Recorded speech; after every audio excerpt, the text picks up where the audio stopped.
बहू झूठ नहीं बोलती। सुधा और राकेश के 3 बेटे थे। शादी के बाद तीनों माँ बाप से दूर रहते और सिर्फ त्योहारों में आते।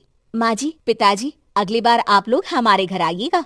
अरे नहीं बहू, सब यहीं आ जाते हैं तो घर खिला खिला लगता है। हाँ बहू, तू हमेशा बुलाती है तो जरूर आएंगे तेरे पास भी। हाँ हाँ, दीदी का घर बड़ा जो है, सब कुछ अपनी शादी के बाद दीदी को ही तो दे दिया था। हमें भी दिया होता तो हम भी बड़ा घर लेते। क्यों सुनील? अरे नहीं नहीं, पापा ने सबको एक बराबर ही दिया है। छोटी बहू, क्या चाहिए तुम्हें, बोलो।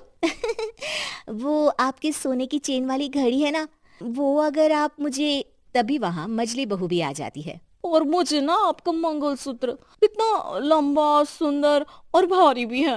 अरे हाँ हाँ, तुम दोनों को ही दूंगी बहू, चिंता ना करो। चलो अब खाना लगाओ, खाना खाया जाए। सभी मिलकर खाना खाते हैं कि पड़ोसन आ जाती है।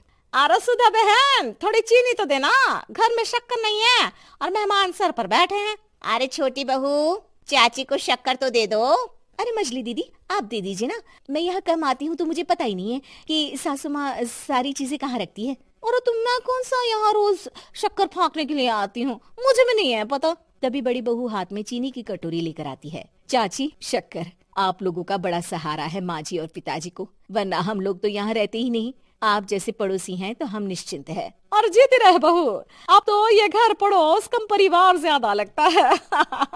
सुधा अपनी बड़ी बहू को देखकर बहुत खुश रहा करती थी। वो उससे अक्सर घंटों बात भी किया करती, लेकिन दोनों दूसरी बहुओं का भी वो समझती थी कि शायद छोटी है, वक्त आने पर संभल जाएंगी। समय आ जाता है जब सभी को वापस जाना होता है। माँ जी, हम लोगों की फ्लाइट पहले है, हमें इजाजत दे। वो सास के गले लगकर चली जाती है। थोड़ी देर बाद छोटी बहू कहती है, माँ जी, मैं ना ये सोफे के कवर और चादरें ले जा रही हूँ, यहाँ तो ऐसी ही पड़ी रहेंगी। हाँ हाँ बहू, ले जा। और कुछ चाहिए तो बोल। और तो चाहिए बहुत कुछ, पर चलिए कोई बात नहीं, अगली बार ले जाऊंगी मैं। ऐसे ही मंजली बहू भी घर का बहुत सारा सामान ले जाती है। सभी के जाने के बाद सुधा राकेश से कहती है, घर कितना सूना लग रहा है ना। हाँ, और खाली भी। तुम्हारी दोनों बहुएं सब बटोर गई।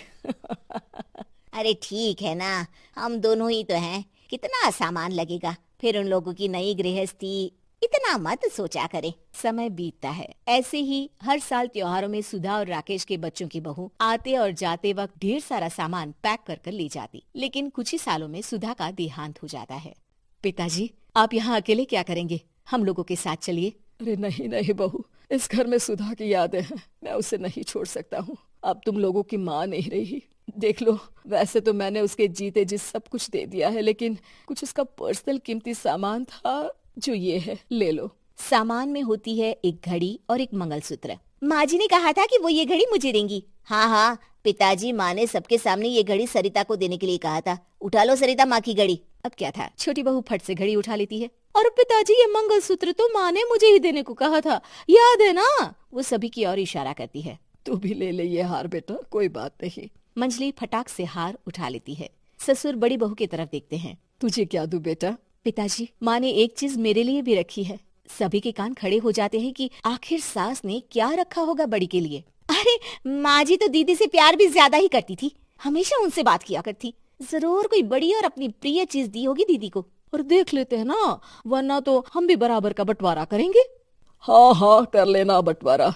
लेकिन बड़ी बहू, बताओ तो, सुधा ने क्या रखा है तुम्हारे लिए? अभी तो हम लोग यही हैं पापा जी, जब जाने लगेंगे तो बता दूंगी। बड़ी बहू के मुंह से ये बात सुनकर बाकी 2 बहुएं सोचने लगती हैं कि आखिर क्या है जो दीदी को सासू माँ देकर गई हैं। दीदी, ऐसा तो नहीं ना कि पूरे घर का आधा हिस्सा माँ बड़ी भाभी को देकर गई हो? तभी वहाँ ससुर आ जाते हैं। नहीं नहीं, ऐसा कुछ नहीं है। मकान तो तुम तीनों का बराबर से है। देखो, बड़ी बहू से तुम्हारी सास ज्यादा जुड़ी थी, न जाने क्यों घंटों बात किया करती थी। पता नहीं क्या देकर गई है उसे। और ससुर जी, आपको क्या पता, चालाकी से पूरे घर के पेपर में साइन करवा लिए हो, या फिर कोई छुपा गहना।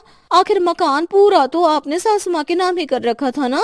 अब घर में ये सस्पेंस बन जाता है कि आखिर बड़ी बहू क्या लेकर जाएगी। फिर वो दिन भी आ जाता है जब बड़ी बहू के जाने का समय हो जाता है। बेटा, परसों तुम चली जाओगी, बताया नहीं माँ ने तुम्हें क्या दिया?